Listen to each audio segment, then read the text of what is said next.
सच्चे दरबार की जय हो। श्री सीताराम जी भगवान की जय हो। सभी देवी देवताओं की जय हो। सभी देवी देवताओं की जय हो। बैग अंदर कर दो। बालाजी महाराज की जय है। बाबा की कृपा से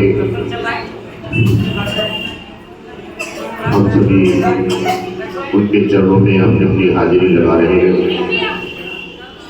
बालाजी महाराज की कृपा पा रहे हैं। धीरे धीरे हम लोग भक्ति की तरफ बढ़ रहे हैं और एक एक पल हमारा भक्ति की तरफ आगे होगा। जो अपने नियम से चलता है, नियम से चलता है, उसके घर में सुख होता है, परिवार में सुख होता है, कारोबार में सुख होता है, उसके पूरे घर में आनंद रहता है। जब हम कुछ नियमों से चलते हैं, हम जब नियमों से चलते हैं तो हमारे जीवन में सुख ही सुख होता है। हम किसी का पैसा नहीं हड़प करते हैं, हम बड़ों का सम्मान करते हैं, हम अपने से छोटों का सम्मान करते हैं, माँ बाप का सम्मान करते हैं। उनके घरों में राम राज्य होता है। राम राज्य और एक महाभारत, राम का युग और महाभारत का युग, दोनों ही हमारे जीवन में समझने का विषय है। महाभारत में परिवार का विनाश हुआ, भाई भाई का दुश्मन हुआ, जायदाद के चक्कर में, राजपाट के चक्कर में एक दूसरे का वध किया। रामायण में एक दूसरे के प्रति त्याग किया। राम ने अपने पिता के कहने के ऊपर त्याग किया, भरत ने भाई के लिए त्याग किया। रामायण हमारे जीवन का सुख, परिवार की सुख समृद्धि देती है और महाभारत हमारे जीवन में परिवार में कलह आती है। तो इसलिए हम जब जीवन में अपने परिवार में बड़ों से छोटों से एक साथ हफ्ते में एक दिन आप अपने घर में सब लोग एक मीटिंग करें।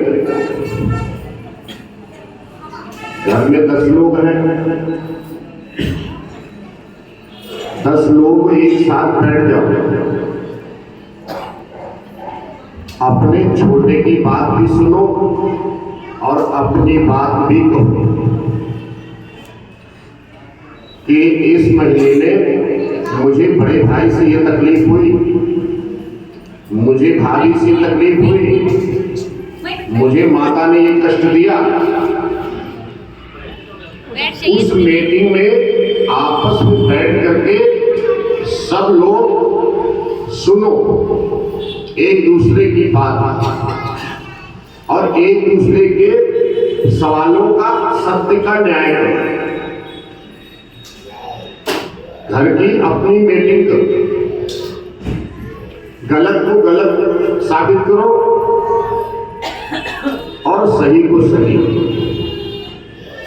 क्या होता है घर में हमारे, किसी ने कुछ कहा तो हम वो भुला के बैठ गए, षड्यंत्र रचना शुरू कर दिया।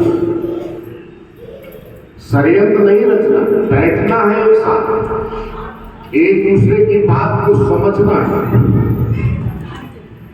माँ ने ये कहा है तो ठीक है, बड़े भाई ने बताया कि माँ की बात सही है, उसको समझो। घर में 4 बेटे हैं, 5 बेटे हैं, बाप भी नौकरी करता, चारों बेटे नौकरी करते हैं, 5 बेटे नौकरी करते हैं, घर का खर्चा सिर्फ पिता चला रहा है। छोटा बेटा अपनी जेब में पैसा रखता है, बड़ा अपनी जेब में रखता है, दूसरा अपनी जेब में, तीसरा अपनी जेब में। तो घर का खर्चा कैसे चलेगा? हम जब एक मीटिंग करेंगे, बैठेंगे, तो उसमें आपस में मशवरा करेंगे कि भाई तुम अगर बाहर रहोगे, एक मकान लोगे, 2-3 हजार किराया दोगे, खाना बनाओगे, खाओगे, तो कम से कम 5,000 रुपये, 6,000 रुपये तुम खर्चा करोगे। तुम्हें 15,000 रुपये मिलते हैं, अच्छी बात है।